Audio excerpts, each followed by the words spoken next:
Salut, alors aujourd'hui on allume encore une fois une LED, mais pas n'importe comment cette LED, on va la faire clignoter. Donc pour cela on utilise deux condensateurs qui sont ici et là, et on utilise deux résistances 1 coulomb et deux résistances 4,7 kilo ohms.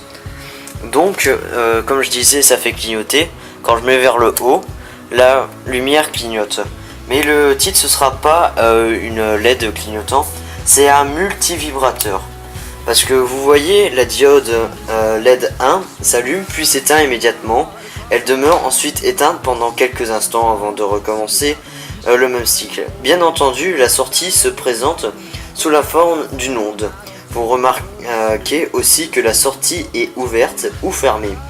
Il n'y a pas d'état intermédiaire. Cela signifie que le multivibrateur est un circuit numérique dans lequel 0 correspond à l'absence de sortie et 1 à la présence de sortie.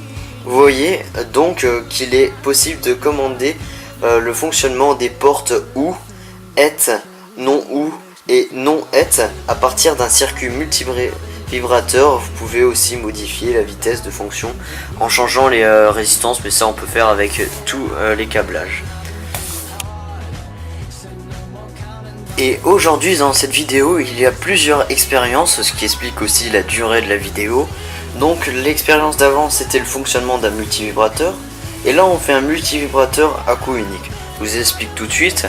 Quand j'appuie sur S1, ça s'allume et ça s'éteint un peu. Le multivibrateur c'est ça clignotait, et là ça clignote une seule fois. C'est ça pourquoi c'est un multivibrateur à coup unique. Donc les composants c'est deux transistors de SC qui sont là et là-bas. Il y a aussi 5 résistances, une de 4,7 kilo une de 1 kilo une de 33 kilo une de 10 kilo et une de 1 kilo. Et aussi ce qui fait que ça fait qu'une seule fois, c'est un condensateur de 100 microfarads. Donc la particularité de ce multivibrateur réside dans le fonctionnement du condensateur de 100 microfarads. Comme vous le saviez, le déchargement du condensateur permet de maintenir le circuit en état déchargé. Le circuit s'arrête de fonctionner. La capacité du condensateur est tellement importante que la durée du maintien en position enfoncée du manipulateur n'a aucune importance.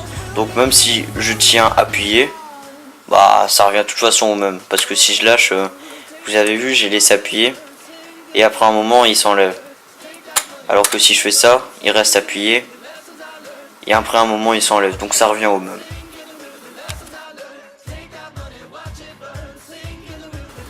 Et ici on fait une bascule bistale. En fait ce montage illustre l'origine du mot bascule. Le circuit qui peut être ouvert ou fermé, 0 ou 1, demeure dans l'état sélectionné jusqu'à ce que l'on vous modifie. Si le circuit est ouvert 1, on dit qu'il est mis à 1, et s'il est fermé 0, on dit qu'il est remis à 0. Donc c'est un peu dans la logique.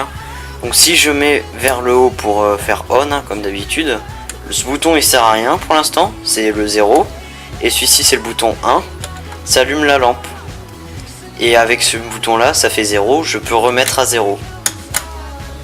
Donc pour ce montage il m'a fallu deux transistors de SC et 4 résistances, 2 de 1 kilo ohms et 2 de 4,700 kilo ohms.